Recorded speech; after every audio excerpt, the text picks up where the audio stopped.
Welcome everyone, my name is Andrew. This is Article 5, Sanitary Conditions of the National Master Contract. This article makes clear the responsibility of the employer to maintain clean and sanitary toilet facilities where there are more than 15 drivers. If you want to skip ahead straight to the reading, go ahead and click on the timestamp in the description below. You can find a link to the UPS Teamster contract, or if you have not already, you can also download the UPS Teamster app on Android or the Apple Store. This app includes the contract with a handy search function that allows you to find articles and sections immediately important to your situation.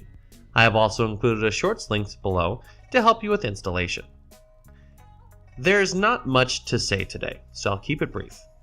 Thank you for joining me today in the reading of Article 5, Sanitary Conditions, and you will see me next week. Article 5, Sanitary Conditions. The employer agrees to maintain a clean, sanitary washroom having hot and cold running water with toilet facilities in all present and future buildings. The employer further agrees to provide separate toilet and changing facilities for male and female employees in all present and future UPS buildings which have more than 15 drivers. The employer shall implement procedures designed to ensure privacy for all employees when using facilities in UPS buildings with 15 or fewer drivers.